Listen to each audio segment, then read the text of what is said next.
Hey, weightlifters, this is a yoga routine I made for you. If you want to get better at lifting, practicing your balance is one area that will help. This is going to reduce pain and lower body lifts in your knees and your back, and will help you lift more.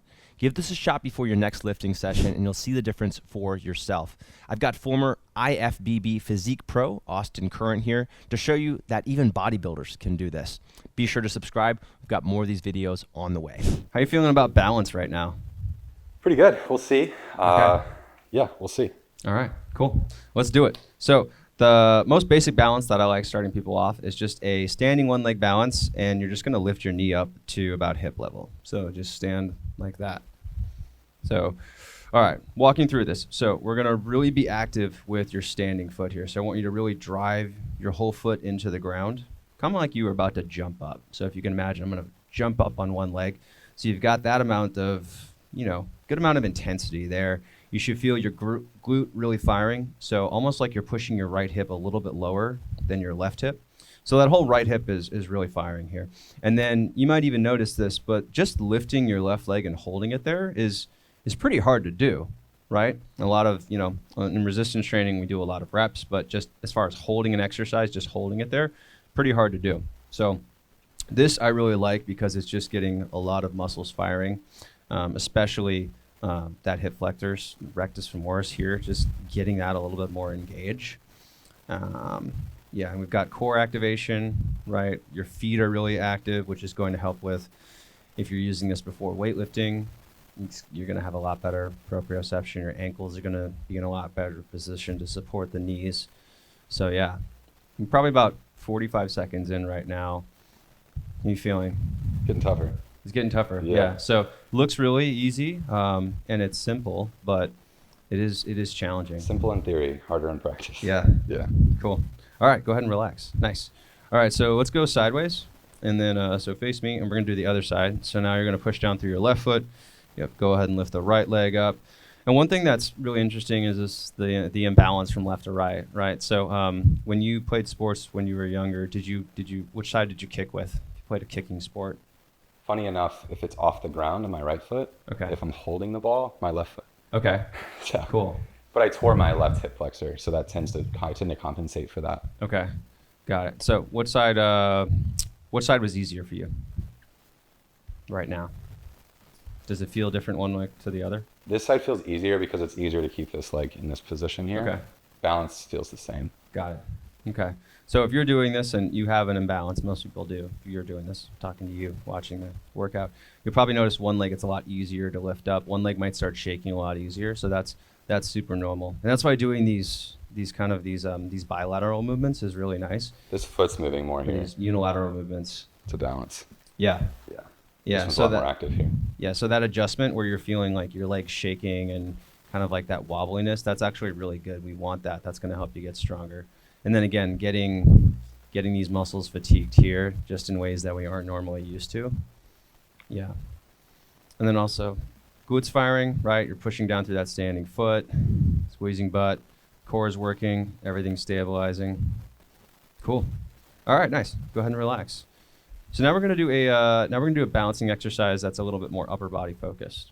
So this is called a standing side bend. For this, I'm going to have you use a strap just because getting your arms overhead, if you're tighter, using a strap is going to feel a lot better. So hold that about shoulder width distant.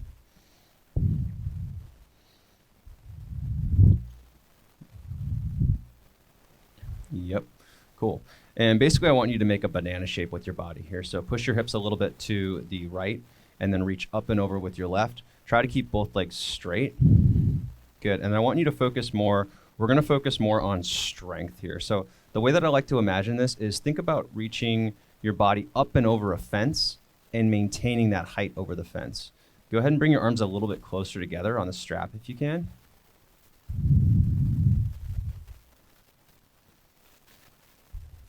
Yep. Good. And then one thing that I really like to do is also squeeze your arms back as far as possible. So you're going to feel a lot of upper back activation, right? We're not just working on the range of motion, we're also developing that muscular control. Good. Yep, both legs are straight. You're doing a good job there. And yeah, you're already like 30 seconds in. And you're like, okay, this is tired. That's how I felt in my first yoga class. I was like, really? We're going to hold this for longer? Okay. Yeah, that's usually what I'm doing. Yeah. I'm contemplating why we're holding it this long. Yes. Yeah. Yes. All right, let's go other side. A little break. Cool. So once again, we're trying to lift up and over to the side here. Right, big stretch here from the left hip all the way up through the shoulder, squeezing the arms back so we know that we're working on the upper back. And again, thinking about lifting up and over the fence. So we've got that nice combination of both strength and flexibility. Legs are straight. You're doing a good job there. Remembering to breathe, right? That's always the fun part. Good. And then go ahead and come back to the middle. Go ahead and relax your arms for a second. Just give yourself a little break. It's remarkable how it's, you can do lots of sets and reps where you're doing upper body stuff, but just holding your arms overhead all of a sudden gets really hard. Yeah. Yeah. I have no other answer. Yeah. Austin's also running on like 1 hour of sleep. So That's true. he's doing a great job. Thanks. Cool. Hey guys, if you like this video and you want to get into yoga, I've got a free 30-day challenge that you can do right here for free on YouTube. The link for that is in the description below. Just check that out when you're finished. Enjoy the rest of the video. All right, let's do one more variation here. So I'm gonna have you go arms up and then turn sideways for me. Good. So arms are gonna go up, same as we did before. This time, I want you to just think about looking straight up the best you can and squeezing your arms back just a little bit. So we're not quite getting into a huge back bend yet. We're more so thinking about just let me look up. And actually, this is a back bend. You don't have to, if you've seen other people do yoga before, you think about a back bend, you think about this very dramatic lean back. And this is a back bend. And this is probably taxing for your the upper back. Do you want me to elevate here or just neutral? Whatever feels okay, like neutral to elevated is what I usually say. You don't have to go like super elevated, but you also don't have to like force yourself to stay neutral. Yeah, so you want to think about chest is lifting up here, almost as if someone was lifting your chest up with a string. And then we're going to work on keeping your core and your glutes engaged. So the tailbone's almost reaching down. Yep, so you're trying to minimize that lower back arching tendency. Yeah, a lot more my thoracic spine. Yes. Mid-back, yeah. Yeah, so think about from the mid-back up, so thoracic spine. And then squeeze your arms back a little bit more if you can. Good. Lift up a little bit higher. And this is really challenging, by the way. Like it's probably at a 7 or an 8 out of 10 intensity right now. He's smiling because he's a polite Midwestern boy like myself, but he's struggling.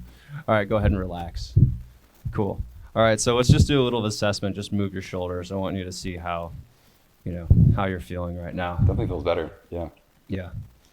Yeah, so the cool thing about this is it doesn't really take that long for the adaptation to happen. Like you can do this before you're doing a weightlifting session and suddenly you feel better. And you might not think about this as a balance pose, but there's a lot of balance involved here when you're leaning from one side, when you're leaning back. Yeah, there's a lot of proprioception there. I think where that would come into play is as you're working, and from a weightlifting perspective, again, as I said, I'm towards the beginning of working on end ranges, or I've said to you before, end ranges. And so I would do like a oblique exercise where I'd have like a long rope here, and it would be pulling from down there. Yeah. And I would actually be working and controlling out of that end range up. Okay. To work my oblique over here. Yeah. And so that really helps just naturally get me in a better position and warm up for that better than being a little bit tighter than I need to be there and compensating. Yeah.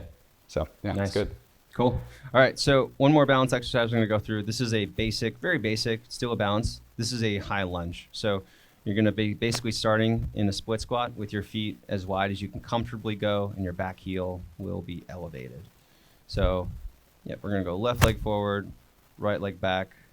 Yep, that right heel is going to be off the ground, and you can keep the back leg off the ground best you can. So, You want to down I would keep it close to fully extended, and then I want you to do your best to get shoulders above your hips. If you feel like your lower back is kind of arching here, so if you're too far apart, you might feel lower back. So you can bring your feet a little bit closer together if that's the case.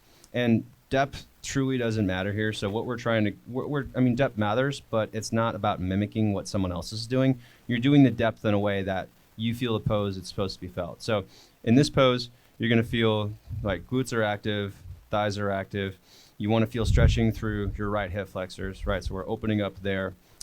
If you're pushing your right heel toward the ground, you might feel that ankle, that calf, the gastroc opening up a little bit. Yep.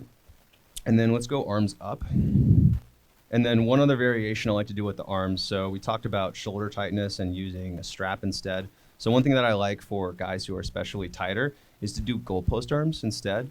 This is going to feel a lot better than getting the shoulders kind of up near the ears, getting really elevated with the shoulders. You're also just going to feel better engagement through the upper back. You're going to feel a bit more opening through the chest as well. So you're really actively squeezing those elbows back, feeling the pecs open up, feeling the scapular stabilizers engage. We've got the hip flexors opening here. And even though it doesn't look like it's a balance pose, there's actually a fair amount of balance here. Last tip for balance before we switch sides. You want to stare straight forward at a non-moving point. So Austin's picking a specific spot on the wall here to look at, like a specific speck on the wall, and that's going to help him hold his balance for longer. All right, go ahead and relax. Cool. And then we'll do one more side, so because there's two sides. So right leg is forward, left leg is back. And once again, probably going to notice some difference in left to right, right? You're going to notice that one side's tighter. You're going to notice one side's weaker. So, yeah. So once again, and then one thing that I like to do here is, Austin, just go ahead and dip your back knee a little bit. Just let that knee bend a little bit. And then after you do that, you can kind of correct the pelvic alignment. Think about lengthening your lower back, reaching your tailbone down, and then really contracting the glutes and the core to kind of lock that into place. When you do that, the hip flexors are going to open up a lot more. So you'll feel a lot nicer opening through the hip flexors. It's just going to feel a bit tighter and more in control when you do that through your core as well. And if you're tighter, it does help to bend the knee initially, because then it just gives your body some time to adjust into it. So same as before, we want to have that back heel kind of pressing toward the ground. Now you've held it for about 20 seconds, so straightening the leg, right, feels better. Once again, Austin is running on very little sleep here, so he's tired. And then some other things, we can squeeze the legs toward one another for a little bit of added engagement, right? So now we can really add an isometric element, strengthening the adductors. We can also try doing the opposite, where you push one leg forward and push the other leg back. So right leg pushes forward, left foot pushes back. Now we've got the other muscles. I would keep it over the ankle. Yeah, so you're not actually moving, you're just changing the isometric contraction. Yeah, cool. And then same thing with the upper body. We've got the elbow squeezing back, chest opening up. Cool. You look very tired. Go ahead and relax. I'm very tired. Yeah. All right. So we went through basic balance, right, with hips flexed, standing on one leg. We also went through a standing side bend, a lot of core and hip activation there. And then we finished off with a high lunge, basically the beginning of a split squat position, working on opening up the hip flexors. So we did a standing one leg balance, we did a standing side bend and a back bend, and we did a high lunge hold. So what did you observe just doing those three poses? I think all the problem areas I tend to have opened up pretty quickly. So again, side flexion for me, typically it's an expression and it's a movement pattern I try and train and find an end range in. But I tend to be restricted based off shoulder mobility and just everything kind of being tight throughout here. Yeah. My obliques, so that opened up. The lunge opened up kind of my shoulders and my hip flexors all at the same time. So really good for all around movement, no matter what you're approaching. And one of the biggest things for me as warm up is increasing body temperature, increasing psychological readiness for the session. So based off me 2 minutes ago, I feel more ready and I'm much more warm and starting to sweat even doing that. So that kind of prepares me, even if it was just that prepares me better for the session. Yeah. Awesome. Yeah. Great work, guys. Be sure to follow Austin on his Instagram and YouTube. He's awesome, super knowledgeable. And if you like this video, make sure you subscribe and follow Manful Yoga for more training-focused yoga. If you like this routine, you want to do another one right now, check out the link right here to check out a workout for yoga for weightlifters for your shoulders.